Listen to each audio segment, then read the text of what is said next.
जय हिंद, नमस्कार दोस्तों। आपके अपने YouTube चैनल सचिन सोहम स्टडी में आपका स्वागत है। दोस्तों, मैं हूं सचिन कुमार। दोस्तों, इस वीडियो में रीजनिंग से संबंधित काफ़ी महत्वपूर्ण क्वेश्चन पूछे जाएंगे जो सभी परीक्षाओं में बार बार पूछे जाते हैं। तो चलिए हम अपना वीडियो शुरू करते हैं। हमारा पहला क्वेश्चन आपकी स्क्रीन पर आपके सामने दिया गया है।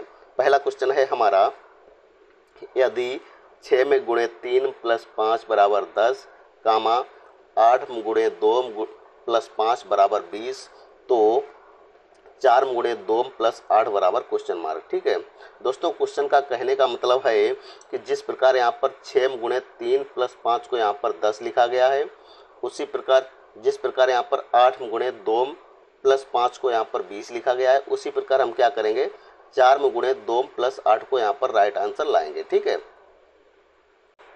दोस्तों, हम क्वेश्चन में देखेंगे कि पहला दिया गया है हमारा यहाँ पर 6 में गुणे 3 प्लस 5। ठीक है दोस्तों, ये रीजनिंग का क्वेश्चन है, मैथ का क्वेश्चन नहीं है। क्या हम 6 में गुणे 3 प्लस 5 नहीं करेंगे? अगर हम 6 में गुणे 3 प्लस 5 कर देंगे तो 6 3 18, 18 में 5 जोड़ देंगे तो हमारा आएगा 23। लेकिन यहाँ पर क्या दिया गया 10। इस तरीके से क्वेश्चन ये हल नहीं होगा। तो इस क्वेश्चन को कैसे हल करेंगे हम? तो हम क्या करेंगे, इस क्वेश्चन को हल करने के लिए थोड़ा सा दिमाग लगाएंगे। दोस्तों, हम क्या करेंगे, 6 और 5 का हम गुणा कर देंगे। 6 और 5 का गुणा करेंगे, कितना हो जाएगा, 6 पंचे 30। ठीक है, कितना हो जाएगा 30। अब क्या करेंगे हम, ये जो बीच में 3 है ना, इसको 30 को हम 3 से भाग दे देंगे। ठीक है, कितना आ जाएगा हमारा, 3 एकम 3, 3 एकम 3 आ जाएगा हमारा 10। ठीक है, तो यहाँ पर 10 हमारा दिया गया है। ठीक है, उसी प्रकार हम क्या करेंगे, 8 और 5 का गुणा कर देंगे। 8 और 5 का गुणा करेंगे, कितना हो जाएगा, 8 5 40। ठीक है, कितना आ जाएगा हमारा, 40 आ जाएगा। और ये 2 बचा है बीच में ना, इससे हम क्या करेंगे, भाग दे देंगे। ठीक है, तो भाग दे देंगे, कितना आ जाएगा हमारा, 2 एकम 2, 2 दूना 4, कितना निकल के आएगा 20, यानी कि 20 निकल के आ जाएगा हमारा। ठीक है, यहाँ पर 20 हमारा 20 दिया गया है। ठीक है, उसी प्रकार हम क्या करेंगे, 4 और 8 का गुणा कर देंगे। 4 और 8 का गुणा करेंगे, कितना होता है, 4 8 32 होता है। ठीक है, यहाँ पर हम 32 लिख लेंगे। बीच में क्या दिया है हमारा, 2 दिया है। तो क्या करेंगे हम, 2 से इस क्वेश्चन को 32 को भाग दे देंगे। 2 एकम 2, 2 एकम 2, 1 बचा 12, 2 छंग 12। ठीक है, कितना निकल के आया हमारा, 16। ठीक है, यही हमारा 16 क्या हो जाएगा, राइट आंसर हो जाएगा। यानी कि क्वेश्चन मार्क की जगह कितना आ जाएगा हमारा, 16 आएगा। ठीक है, यही 16 हमारा राइट आंसर हो जाएगा। देखते हैं 16 हमारा किस ऑप्शन में दिया गया है। 16 हमारा ऑप्शन नंबर ए में दिया गया है। तो इस तरीके से इस क्वेश्चन का right answer option number A, यानी कि 16 हमारा सही हो जाएगा। ठीक है, तो आशा करते हैं क्वेश्चन आपको अच्छी तरीके से समझ में आ गया होगा। ठीक है, चलिए देखते हैं दोस्तों अगला क्वेश्चन। अगला क्वेश्चन है क्वेश्चन नंबर 2। नीचे दी गई प्रश्न में प्रश्न चिन्ह के स्थान पर कौन सी संख्या आएगी? ठीक है, देखते हैं प्रश्नवाचक चिन्ह कहाँ पर दिया गया है, यहाँ पर। ठीक है, क्वेश्चन क्या कह रहा है, जिस प्रकार यहाँ को 9 को यहाँ पर 8 लिखा गया है, उसी प्रकार हमको क्या करेंगे, 16 को यहाँ पर क्वेश्चन मार्क की जगह लाएंगे। यानी कि ये कह सकते हैं, जिस प्रकार 9 का संबंध 8 से है, उसी प्रकार 16 का संबंध किससे होगा? ठीक है, ये हमको ज्ञात करना है। दोस्तों, सबसे पहले देखेंगे, यहाँ पर हमारा 9 है और इधर हमारा 8 है, तो क्या है, यहाँ पे 9 से 1 कम कर दिया गया है। उसी प्रकार हम 16 से 1 कम कर देंगे। 16 से 1 कम कर देंगे, कितना आ जाएगा हमारा, 15। लेकिन 15 हमारा किसी भी ऑप्शन में नहीं है, तो इस तरीके से इस क्वेश्चन का आंसर नहीं निकल के आएगा।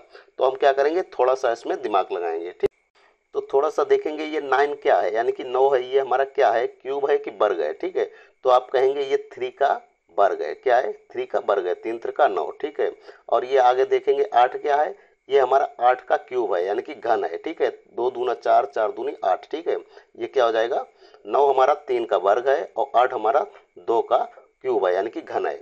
और उसी प्रकार हम आगे देखेंगे, ये 16 हमारा क्या दिया है, तो आप कहेंगे ये 16 हमारा 4 का वर्ग है। क्या है, 16 हमारा 4 का वर्ग है। अब क्या करेंगे, यहाँ पर 3 था, 3 से 1 कम कर दिया, कितना हो गया, 2।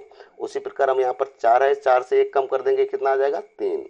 अब क्या करेंगे, यहाँ पर 3 का वर्ग था, यहाँ पर क्या है, 2 का क्यूब है, तो यहाँ पर क्या है, 4 का वर्ग है। आगे हम क्या करेंगे, 3 का क्यूब कर देंगे। 3 का क्यूब क्या होता है, 3 3 का 9, 9 3 27। ठीक है, यानी कि 3 का क्यूब कितना हो जाएगा, 27। तो क्वेश्चन मार्क की जगह कितना आ जाएगा हमारा 27। यही 27 हमारा राइट आंसर हो जाएगा। देखते हैं 27 हमारा किस ऑप्शन में दिया गया है, तो 27 हमारा ऑप्शन नंबर सी में दिया गया है। ठीक है, तो इस प्रकार इस क्वेश्चन का right answer option number C यानी कि 27 हमारा सही हो जाएगा। ठीक है, आशा करते हैं यह क्वेश्चन आपको अच्छी तरीके से समझ में आ गया होगा। अगर इस तरीके का क्वेश्चन आपकी परीक्षा में आएगा तो आप आसानी से हल कर लेंगे। दोस्तों यह रीजनिंग से संबंधित पार्ट नंबर 3 है। इसी तरह पार्ट बाय पार्ट वीडियो आपको आगे भी मिलते रहेंगे, इसलिए आप मेरे चैनल को सब्सक्राइब करके हमसे जरूर जुड़ जाइए, ताकि जब भी हम नया वीडियो अपलोड करें तो आपके पास आसानी से नोटिफिकेशन पहुंच सके। ठीक है, चलिए देखते हैं दोस्तों अगला क्वेश्चन। ये रहा दोस्तों हमारा अगला क्वेश्चन, क्वेश्चन नंबर 3। क्वेश्चन क्या कह रहा है हमारा, इनमें जो अनोखा है उसे मालूम करें। ठीक है दोस्तों, ये हमारी एक सीरीज दी गई है, अंकों से संबंधित ये सीरीज दी गई है। सीरीज हमारी कैसे आगे बढ़ रही है, 1 है, 8 है, 27 है, 36 है, 125 है और 216 है। इसको सीरीज को हम ध्यान से देखेंगे तो ये हमारी संख्याएं लगातार आगे बढ़ रही हैं। ठीक है, थोड़ा सा हम दिमाग लगाएंगे कैसे संख्या हमारी आगे बढ़ रही है। 1 है, 8 है, 27, थोड़ा सा हम ध्यान देंगे तो ये हमारे क्या है, कुछ संख्या ये हमको क्यूब नजर आ रही है। ठीक है, यानी कि घन नजर आ रही है। कहने का मतलब ये एक क्या है, एक क्या है, ये एक का क्यूब यानी कि 1 गुणे 1 गुणे 1, 1 गुणे 1 गुणे बराबर एक में एक। अगर एक का हम 3 बार गुणा करेंगे तो कितना आ जाएगा, 1 आ जाएगा। क्या है, ठीक है, उसी प्रकार ये क्या है, 1 का क्यूब, 1 का क्यूब है। ठीक है, आगे ये क्या है हमारा 8, 8 क्या है, 2 का क्यूब, 2 का क्यूब का मतलब क्या होता है, 2 गुणे 2 गुणे 2। ठीक है, 2 दूना 4, 4 दूनी 8। ठीक है, इस प्रकार क्या हो जाएगा, ये 8। ठीक है, तो हम कह सकते हैं एक ये हमारा क्या है, 1 का क्यूब यानी कि 1 का घन है। 8 हमारा क्या है, 2 का घन है। ठीक है, ये हमारा 27 क्या है, 3 का घन है। ठीक है, 3 का घन। लेकिन ये गौर आगे करेंगे, 36, 36 क्या है, ये 6 का क्या है, 6 का ये है हमारा वर्ग, 6 का हमारा ये वर्ग हो जाएगा। ठीक है, आगे हमारा 125 दिया गया है, 125 का है ये 5 का क्यूब है। ठीक है, आगे 216 है, 216 क्या है, 6 का क्यूब। ठीक है, तो आप इसमें देखिए इसमें से अलग कौन सा है, अनोखा कौन सा है। ठीक है, यहाँ पर 1 का क्यूब, 2 का क्यूब, 3 का क्यूब, लेकिन यहाँ पर ये 6 का स्क्वायर दिया गया है, यानी कि 36 हमारा इसमें से अलग हो जाएगा, अनोखा हो जाएगा। ठीक है, यानी कि गलत हो जाएगा। ठीक है, आगे क्या है हमारा 5 का क्यूब दिया गया है, आगे हमारा 6 का क्यूब दिया गया है। ठीक है, तो इसमें पूछा गया है ऊपर क्वेश्चन, इनमें जो अनोखा है उसे मालूम करें।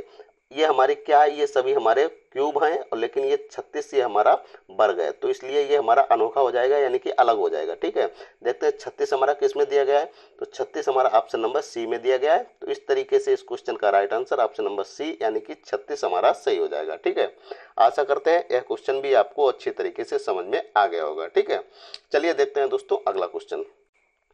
ये रहा दोस्तों हमारा अगला क्वेश्चन, क्वेश्चन नंबर 4। क्वेश्चन हमारा कह रहा है नीचे दिए गए क्रम में अगली आकृति कौन सी आएगी। दोस्तों आप ये हमारा वीडियो रीजनिंग से संबंधित पार्ट नंबर 3 है। दोस्तों आप किसी भी परीक्षा की तैयारी करते हो, जैसे Uttar Pradesh police, Uttar Pradesh SI, railway, railway NTPC आदि किसी भी परीक्षाओं की तैयारी कर रहे हो, ऐसे ही क्वेश्चन सभी परीक्षाओं में पूछे जाते हैं, तो इसलिए आप हमारे वीडियो को अंत तक जरूर देखिए। चलिए देखते हैं क्वेश्चन को। क्वेश्चन हमारा कह रहा है नीचे दिए गए क्रम में अगली आकृति कौन सी आएगी। नीचे हमारी ये चार आकृतियां दी गई हैं। ठीक है, पहली आकृति हम देखेंगे, पहली आकृति में क्या है, ये वाला एरो है जो इसमें क्या है, ऊपर की तरफ एरो कर दिया है इसमें। ठीक है, तीर सा बना दिया है। फिर क्या है, अगली वाली लाइन में क्या है, नीचे सा तीर सा बना दिया है इस एरो में। ठीक है, अब इधर अगली वाली आकृति में देखेंगे, इसमें क्या कर दिया, नीचे तीर वाला निशान बना दिया। अगली वाली आकृति में क्या किया, ऊपर की तरफ तीर वाला निशान बना दिया। तो दोस्तों हम इसमें थोड़ा दिमाग लगाएंगे, ये क्या है, जस्ट पहली वाली आकृति का दूसरी वाली आकृति की तरफ उल्टा है। ठीक है, यानी कह सकते हैं हम यहाँ पर दोस्तों ये क्या है, मिरर इमेज यानी कि शीशा। यहाँ पे अगर इस लाइन पे अगर हम दोस्तों यहाँ पर अगर शीशा लगा देंगे तो ये पहली वाली आकृति की जस्ट उल्टी आकृति आएगी। ठीक है, उसी प्रकार हम क्या करेंगे, अगली वाली आकृति में क्या करेंगे, यहाँ पर हम शीशा लगा देंगे। अगर हम यहाँ पर शीशा लगा देंगे तो क्या हो जाएगा, ये वाली आकृति में ऐसे ये है, ऊपर एरो दिया है, तो अगली वाली आकृति में क्या हो जाएगा, इधर की तरफ ये ऐसे एरो की तरफ हो जाएगा। ठीक है, अगर ये वाली लाइन क्या है, नीचे की तरफ तीर जैसा निशान लगा है, तो इसमें क्या हो जाएगा, ये ऐसा हो जाएगा। ठीक है, नीचे की तरफ हो जाएगा। तो देखते हैं ऐसा हमारी जो हमारा ये वाले आकृति है ना, ये आकृति निकल के आई है। देखते हैं ऐसी आकृति हमारी किस ऑप्शन में दी गई है, तो इस तरह की आकृति हमारी ऑप्शन नंबर सी में दी गई है। ठीक है, तो तो इस क्वेश्चन का राइट आंसर अब क्या हो जाएगा, ऑप्शन नंबर सी हमारा सही हो जाएगा। ठीक है, आशा करते हैं यह क्वेश्चन आपको अच्छी तरीके से समझ में आ गया होगा। अगर ऐसा क्वेश्चन आपकी परीक्षा में आएगा तो आप आसानी से हल कर लेंगे। दोस्तों यह प्रश्न हमने आपको टेस्ट के तौर पर दिया है, सॉरी ये टेस्ट के तौर पर नहीं है, टेस्ट वाला क्वेश्चन हम आपको अगले वीडियो में देंगे। ठीक है, आशा करते हैं ये क्वेश्चन आपको अच्छी तरीके से समझ में आ गया होगा। चलिए देखते हैं दोस्तों अगला क्वेश्चन। यह है हमारा अगला क्वेश्चन। क्वेश्चन हमारा क्या कह रहा है, निम्नलिखित विकल्पों में से वह शब्द चुनिए जो दिए गए अक्षरों का प्रयोग करके नहीं बनाया जा सकता है। ठीक है, क्या कह रहा है, एक हमारा नीचे अक्षर दिया गया है, क्या अक्षर दिया गया है, डिपार्टमेंट। ठीक है, डिपार्टमेंट में जो अक्षर दिए गए हैं, यानी कि जो अक्षर दिए गए हैं उन अक्षरों का प्रयोग करके जो हमारे नीचे 4 विकल्प दिए गए हैं उन चारों विकल्पों में से कौन सा विकल्प नहीं बन पाएगा, ये कहना है क्वेश्चन का। ठीक है, तो सबसे पहले देखेंगे डिपार्टमेंट में अक्षर कौन कौन से दिए गए हैं। डी है, ई है, पी है, ए है, आर है, टी है, एम है, ई है, एन है, टी है। ठीक है, तो देखेंगे इन चारों ऑप्शनों में से डिपार्टमेंट के अक्षर में दिए गए कौन सा अक्षर नहीं बन पाता है। तो सबसे पहले ऑप्शन नंबर ए देखेंगे। ऑप्शन नंबर ए में क्या क्या अक्षर दिए गए हैं, पी ए आर टी। तो डिपार्टमेंट में पी ए आर टी अक्षर दिया गया, हमारा पी है, ए है, आर है, टी है। तो पार्ट हमारा ऑप्शन नंबर ए पार्ट हमारा बनाया जा सकता है। ऊपर दिए गए डिपार्टमेंट शब्दों से पार्ट हमारा बनाया जा सकता है। आगे देखते हैं क्या है, T R E A T, T R E A और टी। ठीक है, ये ट्रीट हुई शब्द हमारा बनाया जा सकता है। अब ऑप्शन नंबर सी देखते हैं। ऑप्शन नंबर सी में क्या है, एम है, ए है, टी है, यू है, आर है, ई है। तो इसमें क्या है, एम है, ए है, टी है, यू। देखते हैं अब इसमें यू हमारा डिपार्टमेंट में कहीं भी नजर नहीं आ रहा है। ठीक है, यू हमारा डिपार्टमेंट में कहीं भी नजर नहीं आ रहा है। तो ऑप्शन नंबर सी यानी कि मैच्योर हमारा डिपार्टमेंट के शब्दों से नहीं बनाया जा सकता है। ठीक है, ऊपर कहा दिए गए अक्षरों का प्रयोग करके नहीं बनाया जा सकता है। ठीक है, तो कौन सा शब्द नहीं बनाया जा सकता है, मैच्योर, क्योंकि यू हमारा इसमें डिपार्टमेंट में कहीं नहीं दिया है, यहाँ पर यू यहाँ पर दिया गया है। ठीक है, मैच्योर में यू है लेकिन डिपार्टमेंट के शब्द में यू कहीं नहीं दिया गया, इसलिए मैच्योर शब्द डिपार्टमेंट के अक्षरों से नहीं बनाया जा सकता है। आगे देखते हैं T A M E, T A M E. T हमारा यहाँ पर दिया गया है, ए हमारा यहाँ पर दिया गया है, एम भी हमारा दिया गया है और ई भी हमारा दिया गया है। तो टेम हमारा शब्द बनाया जा सकता है। ऑप्शन नंबर इसका सी सही हो जाएगा। तो डिपार्टमेंट के शब्दों से मेच्योर शब्द नहीं बनाया जा सकता है। तो इस प्रकार इस क्वेश्चन का right answer option number C हमारा सही हो जाएगा। ठीक है, आशा करते हैं यह क्वेश्चन आपको अच्छी तरीके से समझ में आ गया होगा। ठीक है दोस्तों, यह वीडियो आपको अच्छा लगा है तो वीडियो को लाइक करें, शेयर करें और चैनल को सब्सक्राइब करें। मिलते हैं अगले वीडियो में, तब तक के लिए जय हिंद, नमस्कार। दोस्तों आपको एक चीज़ और बता दें, हमारे यूट्यूब चैनल सचिन सोहम स्टडी में एक दिन रीजनिंग से संबंधित और एक दिन मैथ से संबंधित वीडियो अपलोड किए जाते हैं, इसलिए आप हमारे चैनल से आप लोग जरूर जुड़ जाइए। ठीक है, मिलते हैं अगली वीडियो में, तब तक के लिए जय हिंद, नमस्कार।